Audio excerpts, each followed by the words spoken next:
Dear student, how are you? આજે આપણે lecture 5મો વિદ્યુત રસાયણ શાસ્ત્રનો છે.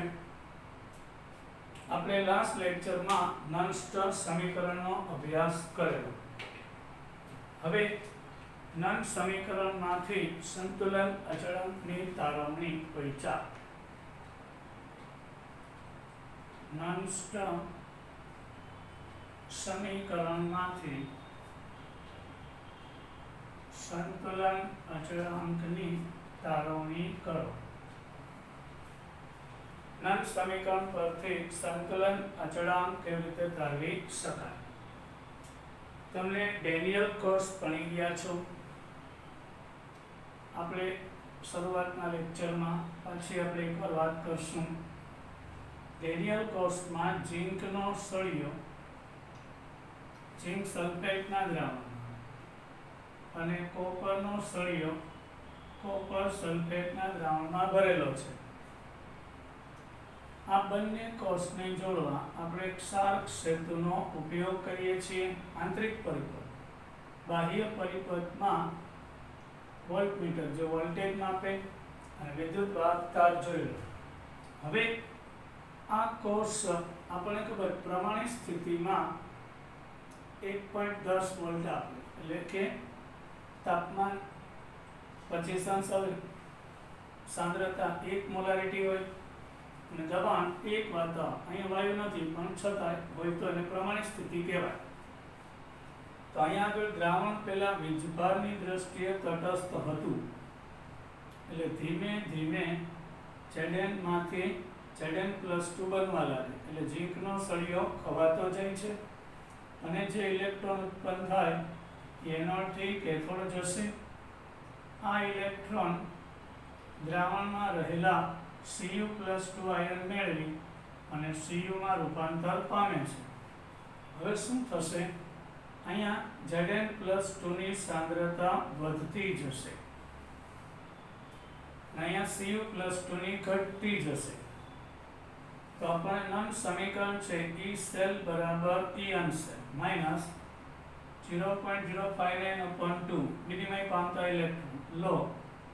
ઉપર Zn+2 ની સાંદ્રતા, નીચે Cu+2. હવે અંશ વધતો જાય, Zn+2 ની સાંદ્રતા એટલે એનોડની સાંદ્રતા, એટલે આપણી નિપજ છે. આ નિપજ છે Zn+2 બન્યું. આ Cu+2 વપરાય પ્રક્રિયક છે, છેદમાં પ્રક્રિયક ઉપર નિપજ. સમજાઈ ગયું? હવે આ વધતું જાય અને આ ઘટતું જાય, એટલે આ કિંમત છે એ ધન મળશે.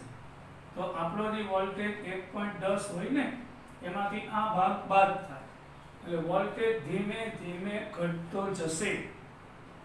અને એક સમય એવો આવશે કે જ્યારે કોષમાં આ વોલ્ટેજ છે, વોલ્ટમીટર માપે છે વોલ્ટેજ માપતું સાધન કયું કહેવાય? વોલ્ટમીટર. એ વોલ્ટેજ છે એ ઘટતો જશે અને એક સમય એવો આવશે કે આ કોષનો વોલ્ટેજ 0 થઈ જાય છે. તે સ્થિતિને આપણે સંતુલન સ્થિતિ કહેશું. એટલે આ કોષ છે કાર્ય કરે છે ત્યારે એક્ચ્યુઅલી શું થાય છે? અહીંયા ઝીંકમાંથી Zn+2 આયન બને છે.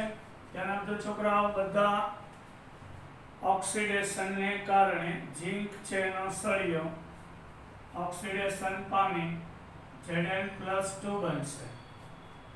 હવે રિડક્શનને કારણે Cu+2 આયન 2 ઇલેક્ટ્રોન મેળવીને CO સોલિડ બનશે. તો સમગ્ર પ્રક્રિયા લઈએ તો ડેનિયલ કોષમાં આ રીતે થાય. Zn માંથી Zn+2 બને છે અને Cu+2 માંથી Cu. જેમ જેમ સમય પસાર થાય છે આ કોષમાં આપણે સંતુલન અચળાંક ખબર કે નહીં? અંશમાં નિપજની સાંદ્રતા છેદમાં પ્રક્રિયકની સાંદ્રતા, એટલે સંતુલન અચળાંક. હવે જેમ જેમ સમય પસાર થાય છે તેમ તેમ Zn+2 ની સાંદ્રતા વધતી જાય છે અને Cu+2 આયનની સાંદ્રતા ઘટતી જાય છે. દ્રાવણમાં Zn+2 ની સાંદ્રતા વધતી જાય છે અને Cu+2 ની ઘટતી જાય છે અને વોલ્ટમીટરનું વાંચન 0 તરફ જાય છે અને વોલ્ટમીટરમાં જે વાંચન થાય વોલ્ટેજ એ 0 તરફ જાય છે અને જ્યારે તે 0 થઈ જાય ત્યારે કોષમાં સંતુલન સ્થાપિત થશે.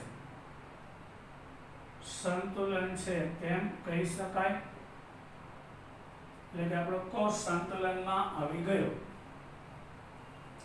અને કોષ સંતુલનમાં આવી જાય એટલે E સેલ 0 વોલ્ટ થઈ જાય છે.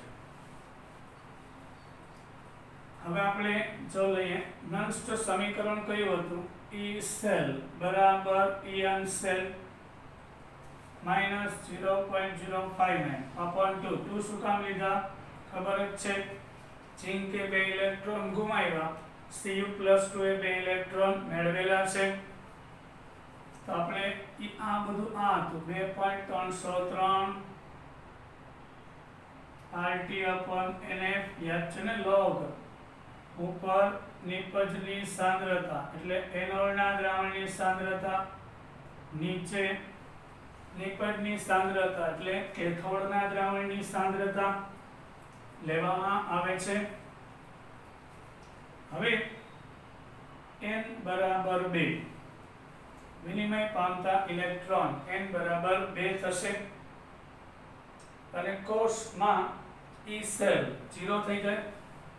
હવે સંતુલને En સેલ 0 ન હોય, એ તો 1.10 વોલ્ટ છે, તો પ્રમાણિત અર્ધકોષ પોટેન્શિયલ કેથોડનો એમાંથી એનોડનો ભાગ એ તો 1.10, આ સેલ 0 થઈ જાય.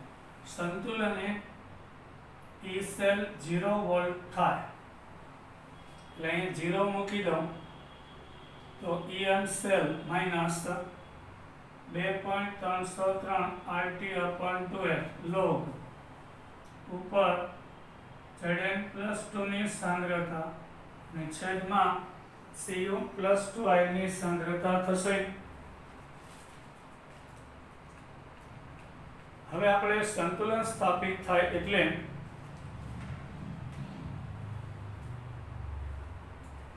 અહીં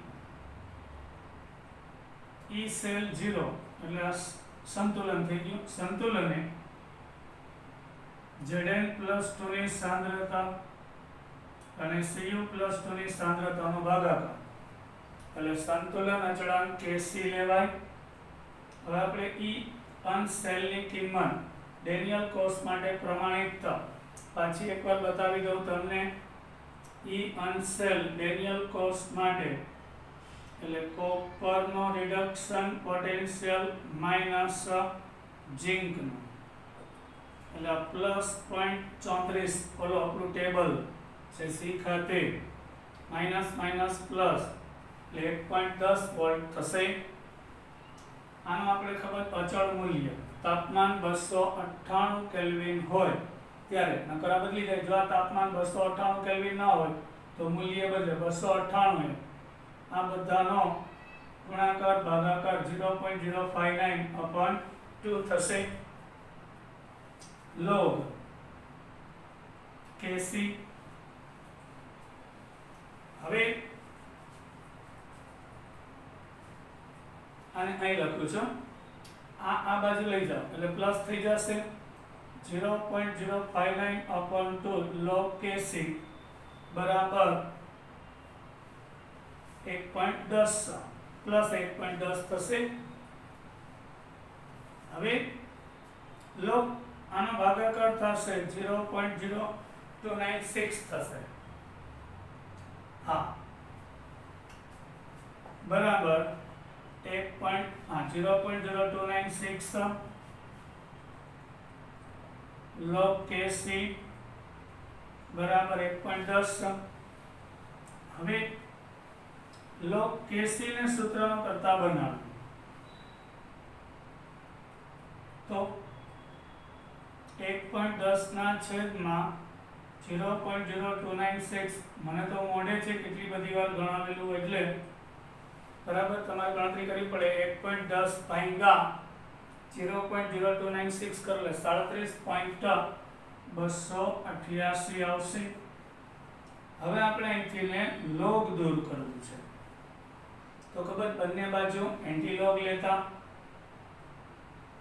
બંને બાજુ એન્ટીલોગ લેતા તમને શીખવાડું તો એન્ટીલોગ લેવાથી આ log ઉડી જશે એટલે એન્ટીલોગ 37.288 થાય તો log અને એન્ટીલોગ જાય એટલે kc આવશે હવે આ 0.28 નું 8 માં જોવાનું એન્ટીલોગ તો લગભગ 1999 ની આસપાસ આવે એટલે કે 2000 28 નો 8 માં એન્ટીલોગ આવશે એક આંકડા પછી પોઈન્ટ મૂકી દેવાનો 0.28 નો 8 માં એટલે ખબર ને એન્ટીલોગ માં જવાનું અહીંયા 0.28 છે અહીંયા 0 થી 8 0.28 નો 8 માં જુઓ એટલે 2000 ની આસપાસ આવશે હવે એક આંકડા પછી પોઈન્ટ મૂકી દેવાનો અને પોઈન્ટ પહેલા 37 છે એટલે 10 ની 37 ઘાત થશે એટલે આ cos નો આપણને સંતુલન એટલે રેડિયલ cos નો સંતુલન અચળાંક મળ્યો 2 ગુણ્યા 10 ની 37 ઘાત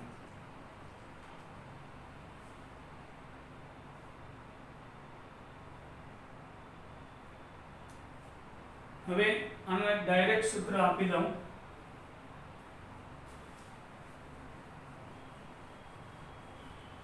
આપણે ડેનિયલ કોસ માટે સંતુલન અચળાંક થયો ના સમીકરણના ઉપયોગ દ્વારા જ્યારે સંતુલન અચળાંક મેળવવો અન્ય કોઈ પદ્ધતિથી મુશ્કેલ હોય જ્યારે સંતુલન અચળાંક अन्य पद्धति वडे मेळवવો मुश्केल होय त्यारे ईएन सेल परथी कोस नो संतुलन अचळांक मापी शकाय छे तो आना माटे ई सेल बराबर E N cell minus 0.059 upon n log ऊपर Zn+2 ની સાંદ્રતા નીચે Cu+ એટલે અહીંયા ડાયરેક્ટલી C લખી શકીશ ને સંતુલન હોય એટલે E સેલ 0 ईएन સેલ 0 ને તો 0.059 अपॉन n log Kc तो ईएन सेल बराबर 0.059 अपॉन n log Kc આ સૂત્રનો ઉપયોગ કરી એટલે કે cos ના પ્રમાણિક cos પોટેન્શિયલ જાણતા હોય n જાણતો તો ડાયરેક્ટ સંતુલન અચળાંક માપી શકાય છે છોકરાઓ હવે આપણે દાખલો જોઈએ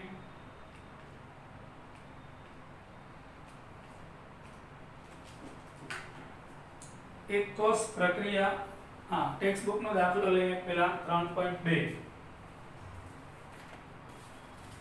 आपणी बुक नो एक दाखलो लेशुं 3.2 एग्जाम्पल तमारी बुक मुजब कोयडो कोयडो 3.2 हूँ कोयडो नहीं लखूं एग्जाम्पल 3.2 लखीश Cu solid वत्ता 2Ag प्लस माथी Cu+2 वत्ता 2Ag सॉलिड बने छे तो आ प्रक्रिया माटे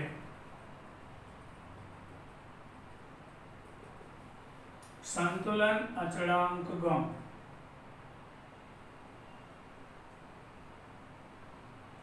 Kc કેટલો થશે અને આ કોષનો ઇયન સેલ પ્લસ 0.46 વોલ્ટ છે. આ કોષનો ઇયન સેલ છે 0.46 વોલ્ટ છે. 0.46 આ રકમ છે. કોષ પ્રક્રિયા આપી દીધી છે તો બહુ સહેલું છે. અહીં Cu માંથી Cu+2 બને એટલે 2 ઇલેક્ટ્રોન ગુમાવે છે. 1 Ag+1 ઇલેક્ટ્રોન મેળવે છે તો 2 Ag+2 ઇલેક્ટ્રોન મેળવે એટલે એટલું તો ફાઇનલ કે અહીં n બરાબર 2 છે. વિનિમય પામતા સમજાયું કે નહીં? પાછું કહું, કોપર છે 2 ઇલેક્ટ્રોન ગુમાવીને Cu+2 બને તો કેટલા ઇલેક્ટ્રોન 2 ગુમાવ્યા? 1 Ag+1 ઇલેક્ટ્રોન મેળવે તો 2 Ag+2 ઇલેક્ટ્રોન મેળવશે એટલે n બરાબર 2 થશે. હવે E સેલ બરાબર EM સેલ માઈનસ 0.059/2 log. અહીંયા આગળ અંશમાં નિપજની સાંદ્રતા આવે અને છેદમાં પ્રક્રિયા. તો નિપજના Cu+2 ભેગું Ag સોલિડ અચળ છેદમાં Ag પ્લસનો સ્ક્વેર થશે. હવે આપણે સંતુલનમાં હોય ત્યારે E સેલ 0, EM સેલ 0 નહીં, E સેલ 0 થઈ જાય. આ 0.0296 અને log Kc આખું પદ આ બાજુ લઈ જાઓ એટલે પ્લસ થઈ જાય. 0.0296 log Kc બરાબર 0.46. 0.46 ભાગ્યા 0.0296 કરીએ. 0.46 ભાગ્યા 0.0296 કરીએ એટલે 15.54 આવે છે.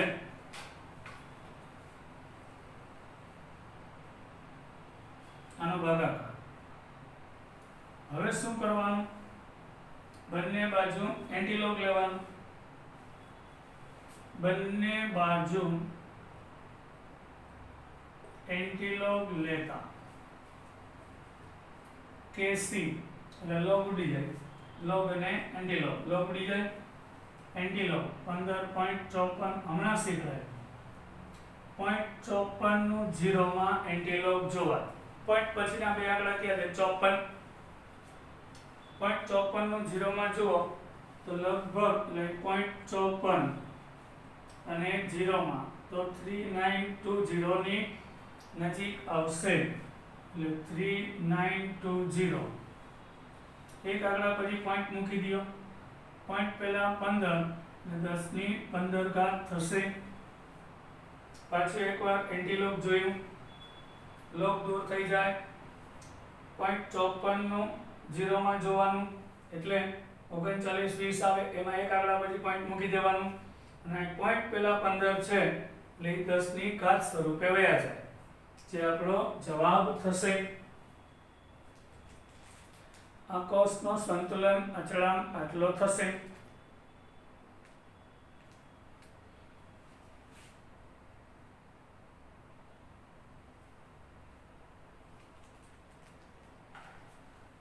સમજાઈ ગયું? હવે આપણે નવો પોઈન્ટ પરીક્ષા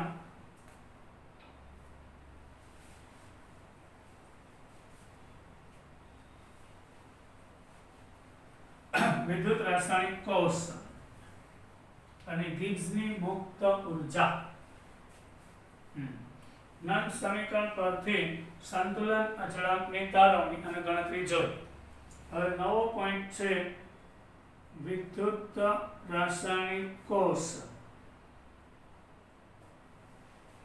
અને પ્રક્રિયાની ગિબ્સ ઉર્જા.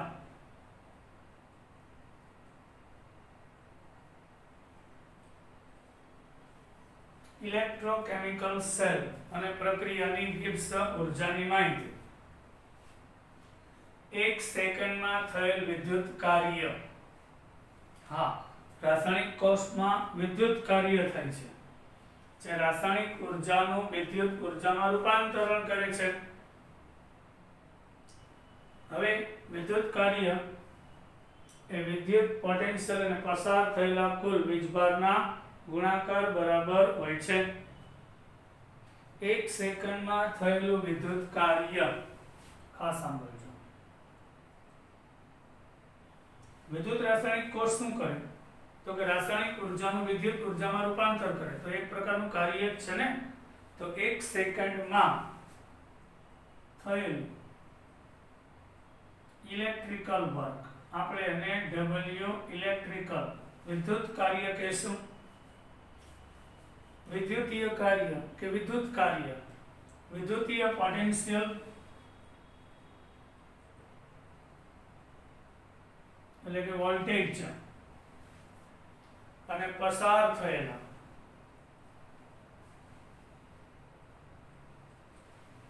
વીજભારના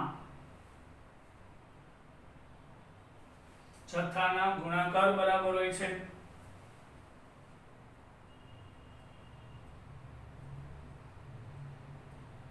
ઇલેક્ટ્રિકલ વર્ક કેટલું? તો કે વિદ્યુત ધ્રુવ પોટેન્શિયલ અને એમાંથી પસાર થયેલો વીજભારનો જથ્થો. હવે જો આપણે ગેલ્વેનિક કોષમાં મહત્તમ કાર્ય મેળવવું હોય, ગેલ્વેનિક કોષમાં મહત્તમ કાર્ય કેટલું થાય એ મેળવવું હોય તો મેળવી શકાય છે. પ્રતિવર્તી રીતે વિદ્યુત ભાર પ્રતિવર્તી રીતે પસાર થવો જોઈએ. યસ, વિદ્યુત ભાર પ્રતિવર્તી રીતે,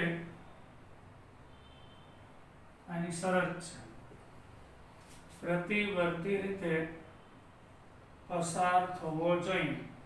એટલે કોષ પોતે વોલ્ટેજ આપે ને બહારથી આપણે આપીએ તો બાજુ રાસાયણિક કાર્ય થવું જોઈએ અને પ્રતિવર્તી કહેવાય. અને ગિબ્સની મુક્ત ઉર્જાના ઘટાડા બરાબર હોય છે.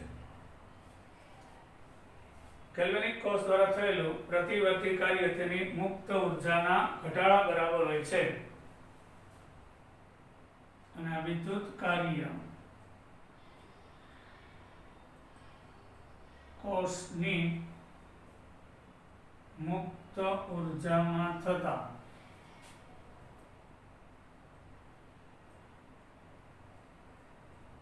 ફેરફાર જેટલું હોય છે. એટલે ડેલ્ટા G બરાબર -W ઇલેક્ટ્રિકલ હોય છે. હવે કોષનો EMF N into E હોય, સોરી E હોય, વોલ્ટેજ EMF કેટલો E હોય, E વોલ્ટ, અને વીજભાર N into F હોય તો ડેલ્ટા G બરાબર -NFE થાય. E એટલે વોલ્ટેજ છે અને વીજભાર વિદ્યુત પોટેન્શિયલ એટલે E અને વીજભાર N into F જેટલું થશે. એટલે આ સેલ એટલે કોષનો કોષ પોટેન્શિયલ બરાબર થાય છે. હવે અહીંયા આગળ ડેલ્ટા G છે, E સેલ એ ઇન્ટેન્સિવ પરિબળ છે. ઇન્ટેન્સિવ યાની કે ગહન, મતલબ જથ્થા ઉપર આધાર રાખે છે. ગહન ઇન્ટેન્સિવ, સોરી, જથ્થા ઉપર આધાર નહીં રાખે. જ્યારે ડેલ્ટા G છે એ માત્રાત્મક ઉષ્મા ગતિકીય વિધેય છે કે ગુણધર્મ છે. તો એના ઉપરથી આપણે લખી શકીએ આ સંદેશ 1 સેકન્ડમાં થયેલું વિદ્યુત કાર્ય વિદ્યુત રાસાયણિક કોષમાં અને વિદ્યુત ધ્રુવનો પોટેન્શિયલ અને કોષમાંથી પસાર થતો વીજભારનો જથ્થો. હું કહું કે 1 મોલ ઇલેક્ટ્રોન પસાર થાય તો એને 6500 ગુણ્યા કુલમ મળે ને, એટલે F વડે ગુણેલું છે. એટલે વીજભારનો જથ્થો કહેવાય અને E એટલે કોષ પોટેન્શિયલ એના ગુણાકાર જેટલું મહત્તમ વિદ્યુત કાર્ય થશે। બરાબર। હવે આપણે આગળ જઈએ, ફરી પાછો એકવાર ડેનિયલ કોસ લેશું। ઇન્ટેન્સિવ પરિબળ એટલે કે જે જથ્થા ઉપર આધાર રાખતો નથી તે ઈ સેલ, જ્યારે ડેલ્ટા જી છે એ ફરજિયાત જથ્થા ઉપર આધાર રાખે છે। તો ફરી પાછું આપણે એક સમીકરણ લખીએ તો ડેનિયલ કોસ વાળું Zn વત્તા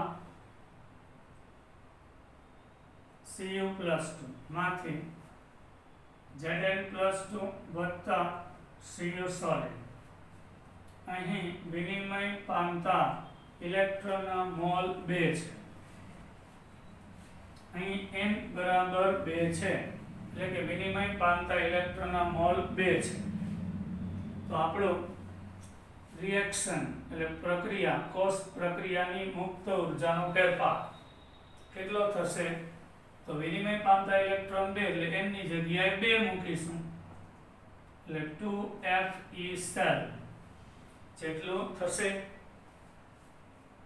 હવે આને 2 વડે ગુણી નાખું તો 2Zn વત્તા 2Cu+2 માંથી 2Zn+2 અને વત્તા 2Cu સોલિડ। તો અહીં એક ઝીંક 2 ઇલેક્ટ્રોન ગુમાવે, તો 2 કેટલા ગુમાવ્યા? 4। એક Cu+2 2 મેળવે, તો 2 કેટલા મેળવે? 4। તો અહીં વિનિમય પામતા ઇલેક્ટ્રોન 4 છે। તો આવા કિસ્સામાં પ્રક્રિયાની રિએક્શન મુક્ત ઉર્જાનો ફેરફાર કેટલો? 4Fe સેલ જેટલો થશે। હવે જ્યારે સાંભળજો, કોષ પ્રમાણિત હોય તો E સેલ બરાબર En સેલ થઈ જાય ને, બહુ નેચરલ છે। ઉપર Zn+2 ની સાંદ્રતા, નીચે Cu+2 ની સાંદ્રતા, આ 1 મોલારિટી 1 મોલારિટી, log 1 ની કિંમત 0 એટલે આખો ભાગ ગયો, એટલે E સેલ બરાબર En સેલ થઈ જાય। એટલે પ્રક્રિયામાં ભાગ લેતા બધા જ સ્પીસીસ, પ્રક્રિયામાં ભાગ લેતા બધા જ સ્પીસીસ ઘટકો, સ્પીસીસ ની સાંદ્રતા 1 મોલારિટી હોય તો, એટલે બિન પ્રમાણિત પોટેન્શિયલ એના પ્રમાણિત પોટેન્શિયલ જેટલો થઈ જાય। કારણ કે અંશમાં 1 નીચે 1, એની અંદર સ્ક્વેર હોય તો 1 નો વર્ગ તો 1 જ થાય, અહીં કદાચ ઘન હોય તો શું થાય? 1 જ થાય। તો log 1 થાય તો log 1 ની કિંમત 0, તો આ બધાને ગુણી નાખો તો 0 થઈ જાય। તો E સેલ બરાબર En સેલ થઈ જાય। હવે આ સમીકરણનો ફાયદો શું છે? અને જો કોષ પ્રમાણિત હોય તો, જો કોષ પ્રમાણિત હોય તો પ્રમાણિત મુક્ત ઉર્જાનો ફેરફાર આપે, તો આપણે સુપરસ્ક્રિપ્ટ ડિગ્રી કરીએ છીએ, એટલે જો કોષનો પ્રમાણિત કોષ પોટેન્શિયલ આપેલો હોય તો પ્રમાણિત મુક્ત ઉર્જાનો ફેરફાર મળશે, અને જો કોષ પોટેન્શિયલ છે એ બિન પ્રમાણિત હોય તો આપણે બિન પ્રમાણિત મુક્ત ઉર્જાનો ફેરફાર માપી શકાય છે। આમ En સેલના માપન પરથી આપણે અગત્યની ઉષ્માગતિકીય રાસાયણિક પ્રક્રિયા ડેલ્ટા જી મેળવી શકાય છે। આમ ઉષ્માગતિકીય રાશિ પ્રક્રિયા માટેની ગિબ્સની મુક્ત ઉર્જા મેળવી શકાય છે En સેલના માપન પરથી। આની અગત્યતા આપણે જોઈએ છીએ, એટલે En સેલ ના માપન પરથી ઉષ્માગતિકીય રાશિ ડેલ્ટા જી અંશ માપી શકાય છે। એ તો ઠીક, અને ડેલ્ટા જી મળી જાય તો સંતુલન અચળાંક માપી શકાય છે, અને ડેલ્ટા જી અંશ જાણતા હોઈએ તો પ્રક્રિયાનો સંતુલન અચળાંક કે પણ માપી શકાય છે. તો ડેલ્ટા જી અંશ બરાબર માઇનસ 2.303 RT log k એના ઉપરથી માપી શકાય છે. હવે લિનિયરમાં ચલો પહેલા આપણે લિનિયર લઈએ minus RT ln k linear ને log માં ફેરવીએ એટલે 2.303 RT log k એટલે જો આપણે ડેલ્ટા જી જાણતા હોઈએ r એટલે પ્રક્રિયા માટે પ્રમાણિત મુક્ત ઉર્જાનો ફેરફાર જાણતા હોય તો પણ સંતુલન અચળાંક માપી શકાય છે. હવે આપણે દાખલો પોઈચા 3.3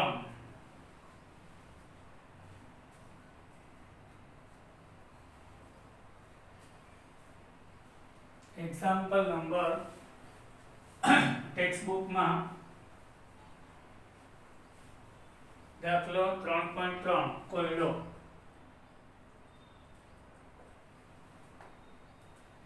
ડેનિયલ કોસ માટે રકમ ડેનિયલ કોસ માટે પ્રમાણિત વિદ્યુતધ્રુવ પોટેન્શિયલ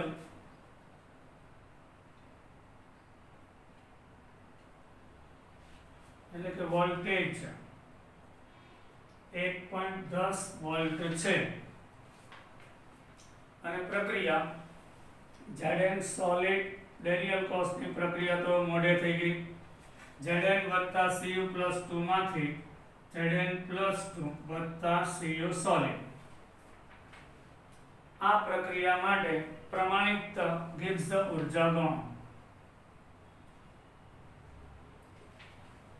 પ્રમાણિત ગિબ્સ ઉર્જા એટલે ડેલ્ટા જી ગણવાનું હોય છે. તો આપણે ખબર છે ડેલ્ટા આર જી અંશ બરાબર -NFEN સેલ હોય છે. અહીં n બરાબર 2 વિનિમય પામતા ઇલેક્ટ્રોનની સંખ્યા n બરાબર 2 F છે ફેરાડે અચળાંક 96487 કુલમ. આપણે ઘણીવાર ગણતરીની સરળતા માટે 96500 લઈએ છીએ. આ કુલમ્બ પ્રતિ મોલ છે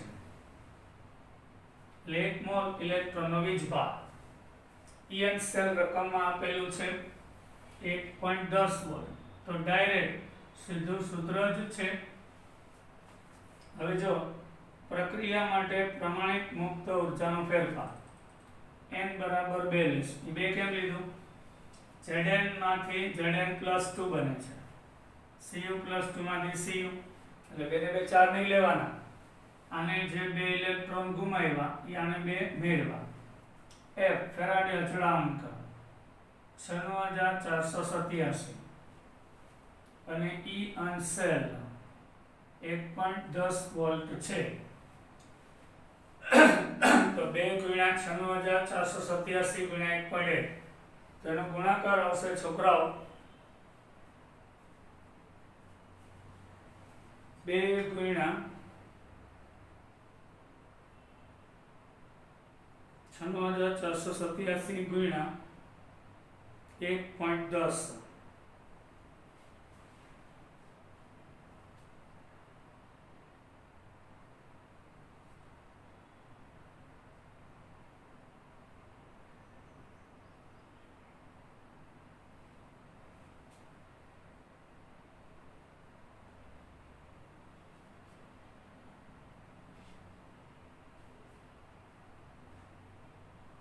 2 ગુણ્યા 96487 ગુણ્યા 1.10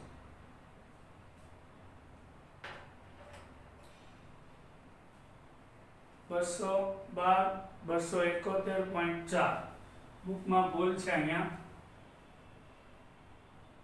બુકમાં જવાબ ખોટો છે. આ જવાબ સાચો છે. 21 22 71.4 આવશે અને આ કુલમ્બ છે અને આ જૂલ. તો કુલમ્બ ઇન્ટુ વોલ્ટ એટલે જૂલ આવશે. તો પ્રતિ મોલ, 1 મોલ દીઠ. હવે એને 1000 વડે ભાગશું એટલે 212.271 કિલો જૂલ પ્રતિ મોલ આવશે. તો ઘણીવાર મુક્ત ઉર્જા કિલો કેલરીમાં પૂછાય, ઇલેક્ટ્રોન વોલ્ટમાં પૂછાય, તો એને ફેરવીને જવાબ આપવો પડે. એના માટે તમે ઘરે હોમવર્કમાં એટલી ટ્રાય કરજો અને જુદા જુદા એકમમાં ફેરવીને દર્શાવજો.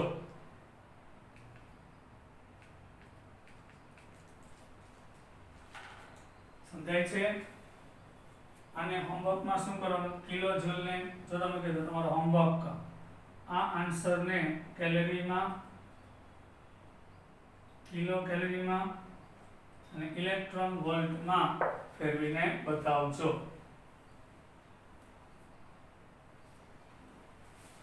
હવે આપણે હજી દાખલા છે ઇન્ટેક્સ ક્વેશ્ચન, લખાણ સંબંધિત પ્રશ્ન પૂછ્યા.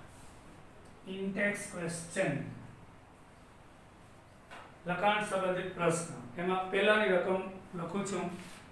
આપણે 3.1, 3.2 ને 3.3 જોઈ ગયા હતા. હવે લખાણ સંબંધિત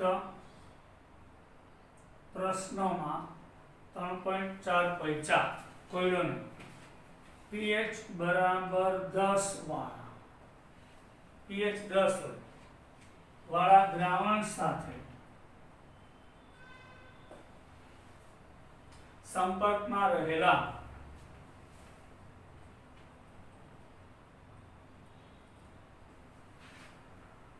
હાઇડ્રોજન વિદ્યુતધ્રુવનો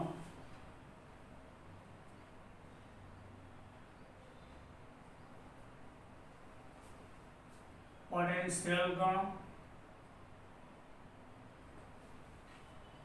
pH કેટલી છે છોકરાઓ? 10 છે. તો હવે પેલા pH 10 હોય તો પહેલી વાત તો એ આપણે હાઇડ્રોજન ધ્રુવનો પોટેન્શિયલ ગોતવો છે. હવે ચોખવટ ના કરે એટલે આપણે રિડક્શન પોટેન્શિયલ જ ગોતવાનો હોય છે.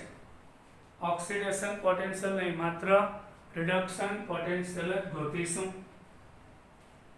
તો સૌથી પહેલા pH બરાબર 10. તો pH નું સૂત્ર છે -log 10, pH બરાબર એટલે 10. જ્યારે સામેનો આંકડો ફૂલ હોય, પોઈન્ટ પછી પોઈન્ટ પેલા બધા આંકડા હોય, પોઈન્ટ પછી ના હોય તો ડાયરેક્ટ મજાની વાત એ છે કે પેલા તો અહીંયા માઇનસ ને સામે લઈ જવાનું. આ બધું ટ્રીક છે. અને અહીંયા 10 ના આધાર ઉપર આપણું લોગ ટેબલ છે. ડાયરેક્ટ અહીંથી લોગ દૂર કરવું હોય તો સામેનું પદ છે એ 10 ના આધાર ઉપર વયું જાય એટલે 10⁻⁻10 મોલારિટી થઈ જાય ડાયરેક્ટ. એક શોર્ટકટ છે. પછી તમે આને 1 × 10⁻10 લખો કે ખાલી 10⁻10 લખો, બે એક જ. હવે હાઇડ્રોજન ધ્રુવ છે કે નહીં, તો H+ આયન ઇલેક્ટ્રોન મેળવીને શું બનશે? 1/H2 ગેસ. હાઇડ્રોજન ધ્રુવનો રિડક્શન પોટેન્શિયલ લઉં છું એટલે H+ આયન ઇલેક્ટ્રોન મેળવીને 1/H2 બનશે. તો આપણે એને નન્સ્ટ સમીકરણ પરથી, કારણ કે સાંદ્રતા 1 મોલારિટી હોય ને તો હાઇડ્રોજન ધ્રુવનો પોટેન્શિયલ 0 થાય. અહીંયા 1 નથી, H+ ની સાંદ્રતા યાદ છે હાઇડ્રોજન વાયુ વિદ્યુત ધ્રુવમાં, એમાં મોલારિટી 1 હતી HCl એટલે H+ 1 મોલારિટી હોય ત્યારે એનો પોટેન્શિયલ 0 થાય હાઇડ્રોજન ધ્રુવનો.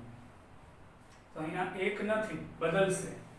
તો આપણે નન સમીકરણ બતાવીએ તો EH+/1/H2 એટલે રિડક્શન થયું બરાબર E અંશ H+/1/H2 minus 0.059 upon n log.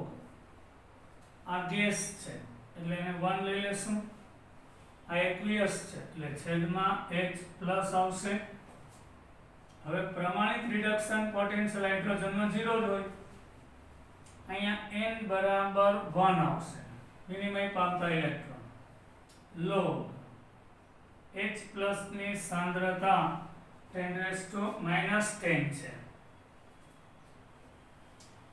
તો એ ઉપર જાય એટલે પ્લસ થઈ જાય તો એમ ડાયરેક્ટ ઉપર ના લઈ શકાય તો એટલે 0.059 આ log 1 માઈનસ log ભાગાકાર એટલે બાદબાકી લીધી એટલે 0.059 log 1 ની કિંમત 0 આ ઘાત આગળ આવે એટલે માઈનસ માઈનસ પ્લસ log 10 ની કિંમત 1 તો દેખાય છે પેલા છોકરા બધાને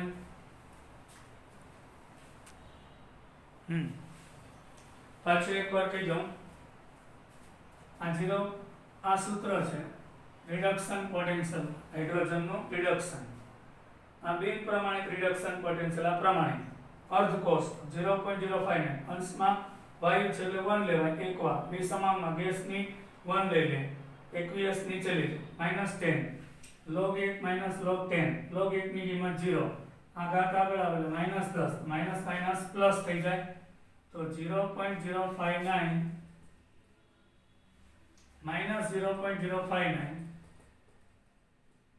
એને ગુણ્યા 10 તો 10 વડે ગુણો એટલે જવાબ આવશે -0.59 વોલ્ટ આપણો જવાબ ડાયરેક્ટ આવશે સમજાયું -0.59 વોલ્ટ થશે એટલે આપણો હાઇડ્રોજન અર્ધકોષનો બિન પ્રમાણિત કારણ કે સાંદ્રતા હવે 1 મોલારિટી નથી એટલે બિન પ્રમાણિત રિડક્શન પોટેન્શિયલ -0.59 થશે હવે આનો જ નથી માંગ્યો પણ છતાંય કહી દઉં આનો ઓક્સિડેશન પોટેન્શિયલ માંગ્યો હોત તો ઊંધું થાય ને 1/H2 માંથી H++ ઇલેક્ટ્રોન તો H2 ઓબ્લિક H+, E અંશ H2 ઓબ્લિક H+, 0.059/1 log અહીંયા ઉપર H+ આવે નીપજ ઉપર છેદમાં 1 થઈ જાય આ 0 છે તો 0.059 log અહીંયા સાંદ્રતા 10⁻⁻10 એ આગળ લઈ લ્યો એટલે -10 આગળ log 10 ની કિંમત 1 તો માઈનસ માઈનસ પ્લસ થઈ જાય તો રિડક્શન પોટેન્શિયલ માઈનસ આવ્યો તો એનો જ ઓક્સિડેશન પોટેન્શિયલ +0.59 વોલ્ટ થશે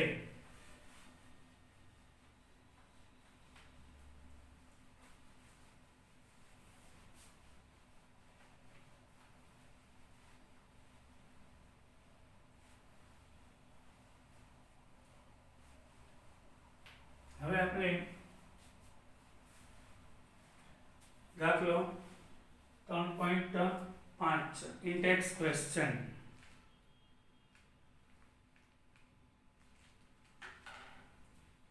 નીચેની પ્રક્રિયા માટે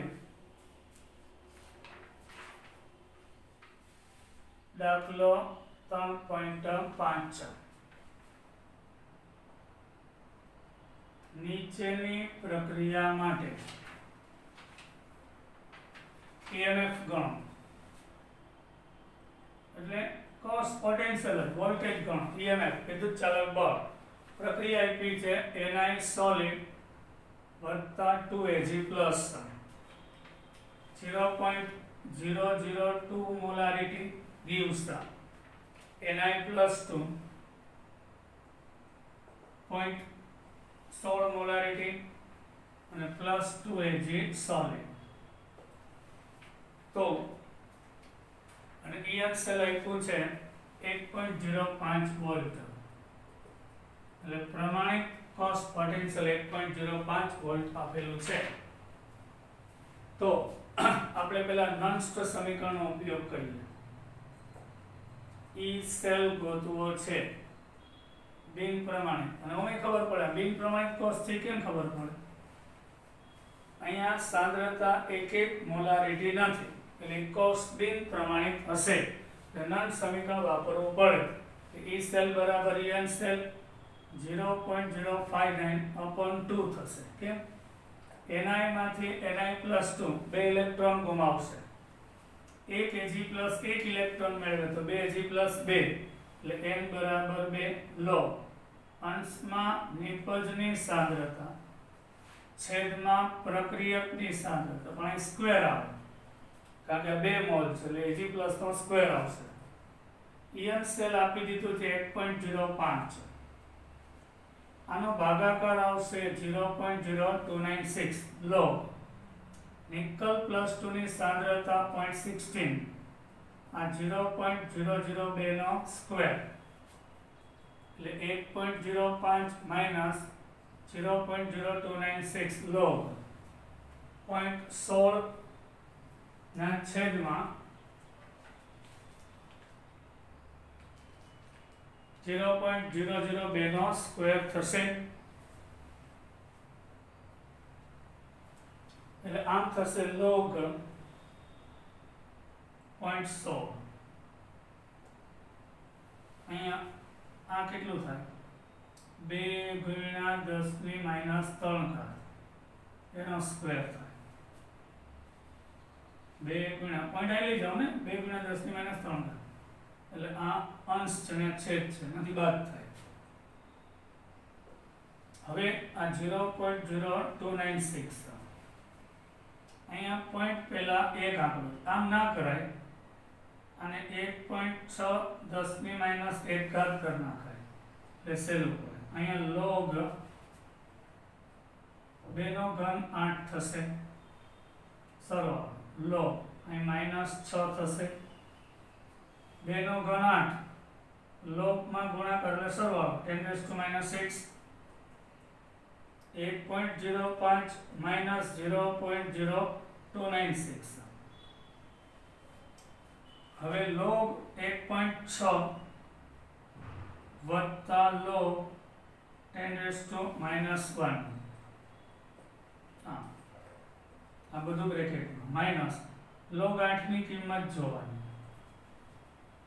અને આ -6 આગળ આવી જાય log 10 1 થઈ જશે એટલે 1.05 minus 0.0296 પોઈન્ટ પહેલા એક આંકડો છે 1 માંથી 1 જાય 0. હવે 16 નું 0 માં log જોવાનું 16 નું 0 માં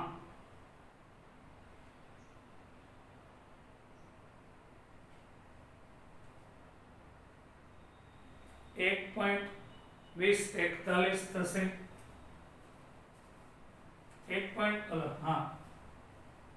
60 નું 0 માં જોવાનું છે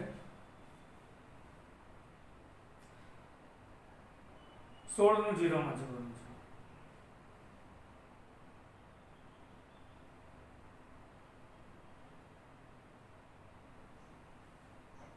એટલે 2041 આવશે પોઈન્ટ પહેલા 0 2041 માઈનસ આ માઈનસ એક આગળ આવી log 10 1 થઈ જાય. હવે માઈનસ log 8 જો પોઈન્ટ પહેલા એક આગળ એટલે 0 80 નું 0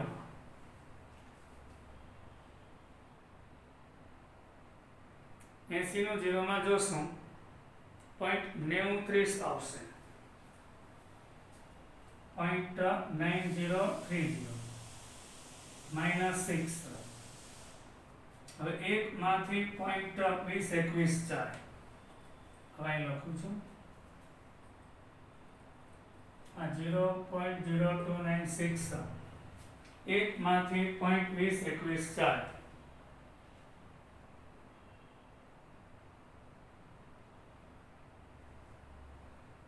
2041 7959 થશે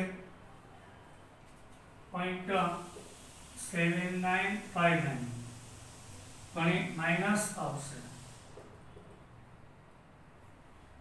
આનું મૂલ્ય મોટું હવે 6 માંથી બાદ થાય આટલો ભાગ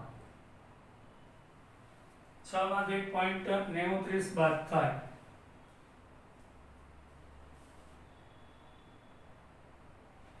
5.097 થશે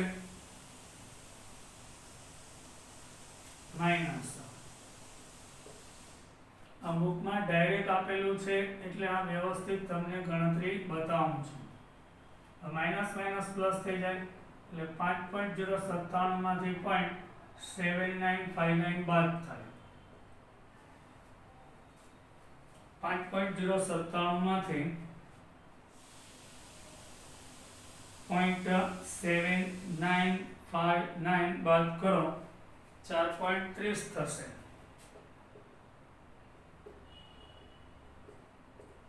હવે 4.30 ગુણ્યા 0.0296